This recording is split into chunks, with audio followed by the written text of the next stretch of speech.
Good morning, you guys. It's your boy Ben Bahari here, represent Bahari Nation Sports Podcast. Much love to the entire LDBC and the entire basketball community. All right.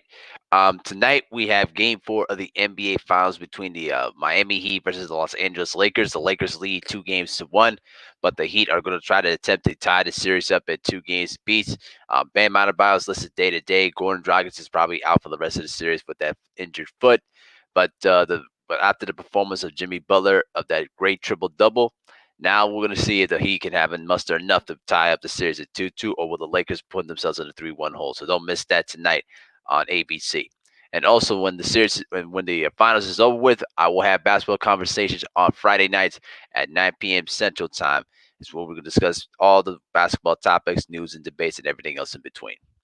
But I am returning back with a more historical perspective. I started it yesterday, reflecting back on the 1995 Eastern Conference semifinals and between the Knicks and the Pacers. Now, I did a previous video about Patrick Ewing before, but I felt like I didn't go too much in depth like I should have. So that's why in this perspective, more historical perspective video, we're going to talk about Patrick Ewing. Now, the way I look at Patrick Ewing is this: Patrick Ewing is one of the great centers, in NBA history. Um, if you ranked him in terms of top 10, top 20 centers, he belongs top 20. Some people have him top 10. I have him between top 15, top 20 greatest centers in terms of all time great players, maybe top 30. He could belongs in the top 30 of great players. Now, we know what Ewing's accomplishments were, and we know how great of a player he was. When he averaged 21 points a game, uh, grabbed at least 9.5 rebounds a game, shot at least 50% from the field, and shot 74% from the free throw line. So pretty much good numbers. Now, in terms of his playoff numbers, okay, as I pulled this up real quick, in his playoff numbers, he averaged 20 points a game, okay, and he averaged 10 rebounds a game, shot at least 71% from the free throw line, and shot 46% from the field. So it's almost equivalent to a bit similar to his regular season numbers. Now, the reason why I'm bringing this up is because back in was it May or June, Charles Oakley had some choice words about Patrick Ewing, and talked about how Patrick Ewing did not step up in big moments that could have got the Knicks over the hump to win an NBA championship. And Oakley talked about how Anthony Mason and Ewing didn't get along. There were other teammates on that team that did not get along with Patrick Ewing. Um, I Some of that criticism Oakley had was dialed back when Ewing announced that he had COVID-19, and I did a video weeks prior after that because the time would have been not really been good, but I needed to go a little bit in depth, so that's why I'm doing this video today to talk about this a little bit more. But for the most part, to me, Patrick Ewing, as great of a player as he was, he didn't step up when his team needed him the most. You know what I'm saying? He didn't really elevate his game beyond his normal, levels to get the Knicks over the hump against the powerhouses in the Eastern Conference. When you got great players like a Michael Jordan, a Scottie Pippen, uh, a Reggie Miller, you know, in the same conference as you're in, and then you also had the up and coming Orlando Magic with Shaq and Penny at that time. Okay, you have to find a way to go way beyond your capabilities to help elevate your teammate and elevate your game to get to lead your team into the promised land. And there were a lot of times in Patrick Ewing's career where he did not do that in the biggest of moments. Okay, um, when you really reflect on his career, okay, many people consider him as the greatest Knick of all time. All right. I consider him, a really, a top five greatest Knick player of all time. Some people have him top three. People still have Willis Reed as the greatest Knick of all time. Although I will tell you that, Ewing was a tad bit better than, Willis Reed, but Willis Reed still has the championship rings while Patrick Ewing has none. All right. Um, Particularly the most part, Patrick Ewing didn't step up to the plate in the big moments to help his team win. And I'm going to give you some examples, okay? Everybody wants to remember about that. Everybody wants to reflect back on the 1993 Eastern Conference Finals against the Chicago Bulls. And who do they blame the most for the loss? Charles Smith, right? The amount of times he got rejected underneath the basket in Game Five, um, that pretty much blew the Knicks' opportunity to win that series when they basically held a 2 games to nothing lead, and then the Bulls came back to win 4 straight, right? Who did they blame for that Game Five loss? That was Charles Smith, right? But you know what? You know what? Patrick Ewing didn't get much of the blame that he should have for that loss, right? Because reflecting back on that series, he in the regular season up until that time in '93, right? In that '93 season, I had to basically look this up. In that '93 year, when the Knicks won 60 games, he averaged 24.2 points per game during the regular season, and almost averaged close to the same stats, during that series against Chicago. Even though he was pretty much, consistent in terms of what his production was, there were times where I felt Patrick Ewing didn't do enough to get his team over Chicago, right? Because the Bulls' glaring weakness was at the center position. With due respect to Bill Cartwright, it was Bill Cartwright was old at that time, and Ewing was younger and fresher and had the better legs than Bill Cartwright. And there were times where I felt that even though when Ewing was still would score at least 24 or 25 points per game, when you don't watch the game, you would think to yourself, well, you see, he had a really good outing. But if you didn't watch the game and see how his numbers impacted the game, they really weren't that much of an impact at all. And they were pretty much stat line numbers. You know what I'm saying? So my point is that there were times where I felt that Ewing during that '93 conference final, even though he was consistent, he didn't he didn't play above his capabilities. And in that big moment in Game Five, I don't know why Patrick Ewing just stood around while Charles Smith was getting rejected all over the place. He should have been going in there into the fray to try to help out his teammate, right? And it was a pitiful game because at that time the Knicks had won 27 straight games in Madison Square Garden. And their last loss was back in late January of '93 against the Atlanta Hawks. By that time, the Knicks pretty much swept their entire home games after that Atlanta loss in Madison Square Garden, and they were pretty much undefeated at home in the playoffs. And after that huge loss against Chicago in that conference final, Game Six, even though it wasn't a blowout, you kind of had the sense that the Knicks weren't going to win that game because they were just mentally shot after that heartbreaking loss. And that right there was kind of the building blocks to what people didn't had the bad perception about Ewing, right? Then 1994 was a travesty. I'm talking about the '94 finals, but I'm gonna save that a little bit. Okay, 1994 was a weird run for the Knicks, right? They went up against Chicago with no Michael Jordan because remember Michael Jordan took the year off to play baseball, right? Um, Patrick Ewing literally had to carry that Knicks team to another tough 7 game war against Chicago with no Michael Jordan. And in all sincerity, those games could have went either way. Think about this for a moment. If Derek Harper didn't fight against Joe English, I should say JoJo English, could we have seen the Knicks beat the Bulls in 6? We don't know because Derek Harper got suspended for the next 2 remaining games. Now, Scottie Pippen didn't get that stupid foul call against Hugh Hollins in Game 5 of that series on Hubert Davis.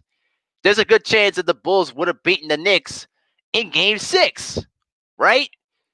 It took 7 games to beat the Bulls, which really illustrates to the point, in my opinion, that the Bulls would have beaten the Knicks in 6 with Michael Jordan. They would have easily beat the Pacers in 5, okay? And I think we would have had a good chance to beat the Rockets. You know what I'm saying? Now that matchup between the Bulls and the Rockets is up for debate because Olajuwon used to kill the Bulls a lot. But yeah, it took 7 games for the Knicks without Michael Jordan to beat the Bulls, right? And this is something that's really crazy too, right? There was a lot of times when Patrick Ewing had horrible shooting performances, right? A lot of good or great players would have shooting performances, but I actually remembered this one, and I temporarily forgot about this, and I had the game, I had the '94 conference finals, at my home studio, and game three of that series, right? When the Knicks were up 2-0 in that series, when they could have had a 3-0 commanding lead on Reggie Miller and the Indiana Pacers. Did you guys remember that in that game, the Knicks set the record for the lowest point total since the institution of the 24-second shot clock, right? When they scored what, 60 points? 66 or 60 points, right? And Ewing throughout that entire game, okay, get this. Ewing in that entire game against the Indiana Pacers, right? Ewing managed to score one measly point for the entire game. Just 1 point. One tiny, easily point. 1 point. And he was 0 for 10 from the field, right? And it was not like it was one bad game. There were times I would see Ewing shoot 6 for 18, 7 for 25, or 8 for 18, 10 for 32. Those kind of shooting performances. It's like there was some sort of inconsistency when it came to Patrick Ewing in terms of his shooting stats, right? But thankfully he managed to bounce back, and it wasn't for the Reggie Miller explosion. I think the Knicks would have beaten the Pacers in 5 games if they would have gotten this right. But they went 7 games. All right, it went 7 games, and the Pacers had a really good chance of beating the Knicks in Madison Square Garden, because remember they were up by as many as 10 points until the Knicks started to come back when Patrick Ewing started asserting himself, right, taking over the game, something that he rarely did on various occasions. In that game 7 against the Indiana Pacers, right? It was a 4-point win, right? Ewing had perhaps one of the best games of his career when he scored 24 points and grabbed 22 rebounds. And he was pretty much in foul trouble the entire night. And he stayed out of foul trouble and helped carry the Knicks to the NBA Finals. Now we get to the '94 Finals, right? This is where Patrick Ewing lost a lot of credibility in terms of how he performed in that series, right? In that '94 Finals, right? Ewing only scored at least 18 points a game against league MVP Akeem Olajuwon, who averaged 26 points per game in that series. And truth be told, Patrick Ewing only shot 36% from the field. Now, when a lot of Knicks fans reflect back to that '94 Finals, who do they most normally blame? John Starks for that horrible, horrible shooting performance in Game 7, right? When John Starks shot 2 for 18 from the field and was 0 for 11 from 3-point range after nearly carrying the Knicks to the title in Game 6. You know, Knick fans blame John Starks for the loss, which he does deserve blame for. But you want to know who deserves the majority of the blame? Patrick Ewing, because it was the onus on Patrick Ewing to step up and challenge the league MVP in Hakeem Olajuwon and the Defensive Player of the Year of that '94 season. And unfortunately, Patrick Ewing didn't do enough against Hakeem Olajuwon. And the only breakout game that Ewing had, was Game 5. That was the same game of the infamous O.J. Simpson Bronco chase. Ewing scored 25 points in that game. But remember, late in that game, John Starks had like maybe what was it? Like he had at least 10 points in that fourth quarter to help seal the victory for the Knicks, right? Then in Game 6, when Ewing was struggling once again, when Ewing shot 6 of 20 from the field, John Starks shot 9 of 18 hit 5 3-pointers and scored 27 points. And he was unconscious in the fourth quarter and nearly led the Knicks to the championship. If the Knicks would have won the title that year, you could make the argument that either Derek Harper or John Starks would have been the finals MVP of that series, right? But unfortunately, if Olajuwon didn't get the fingertips on that last shot attempt of Starks, I think that shot goes in, and I think the Knicks would have been celebrating with a championship. But then, unfortunately, you get to Game 7. John Starks couldn't hit anything, including the sick kitchen sink. But guess what?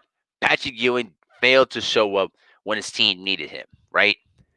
In that same Game 7, Ewing shot 7 for 17 and only scored 17 points in that entire game. And the Knicks lost by 6 points. So you think about it, and you think to yourself, like, why isn't it as great, as talented as Ewing is? Why isn't he stepping up to the plate when his team needed him? And here's the answer: Ewing, unfortunately, did not lack the killer instinct to elevate his team to the promise of a championship. Okay. Now we're not saying that he was a horrible player. What I'm saying is Ewing, as great of a player as he was, he didn't have the same killer instinct as a Reggie Miller or Michael Jordan had. If he had that kind of killer instinct to take over the game, the Knicks would have won at least one or two championships during that period. Okay. Then you fast forward to 1995 against the Pacers. What do we remember in that series, right? I did this video about it yesterday morning. Rick Smits averaged 22 points per game and was outplaying you in the entire series. All right? Ewing only averaged 18 points a game during that entire second round series against the Indiana Pacers. And though he stepped up in the next two ball games and forced a game 7, all right, what do Knicks fans remember him for? The missed layup in the final 5 seconds when Ewing was double teamed, span away from the double team, drove the middle of the floor. All right. Now we got to remember Ewing had bad legs, but you guess what?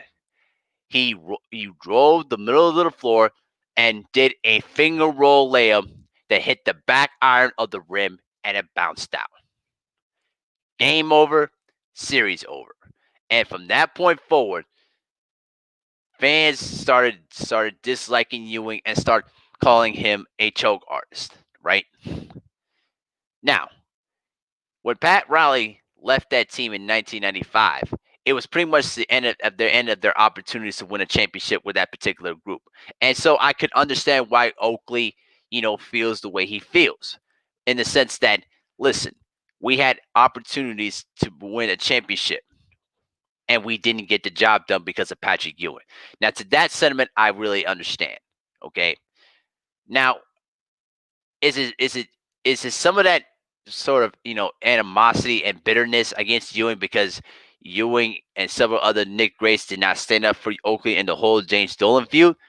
Possibly, but I didn't take it that way. I took it as like being a person being honest of how he felt. But yeah, Patrick Ewing didn't step up against in that second round series against Indiana, and 4 days later, Pat Riley resigned as head coach of the Knicks because he pretty much saw the writing on the wall that he wasn't going to win a championship with Patrick Ewing as his centerpiece. You look back at that 3 year stretch, right? The Knicks should have beaten the Bulls in '93. They should have beaten the Rockets in 1994, and they should have beaten the Pacers in 1995. All right.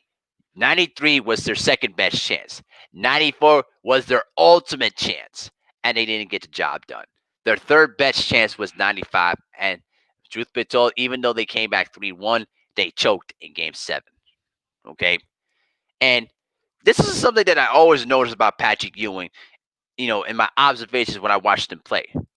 Ewing, for some unknown reason, and it was just not smart basketball, but Ewing would have this tendency of shooting the basketball off of double and triple teams.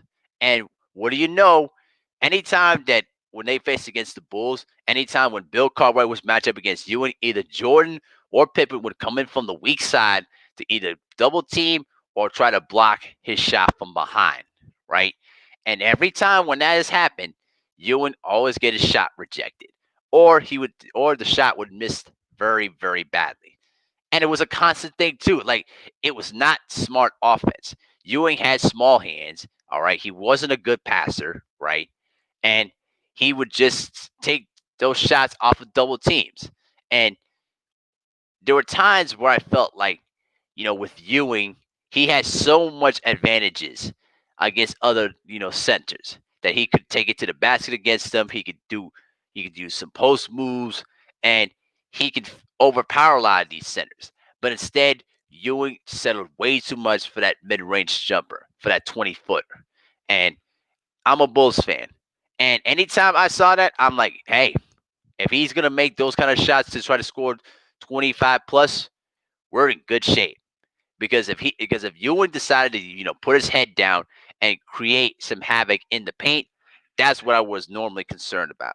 But anytime when the Knicks and the Bulls met each other, I wasn't too worried about Patrick Ewing as much, as a fan's perspective. But as a person that observes the game, that's not smart offense to shoot over a double and triple team, right?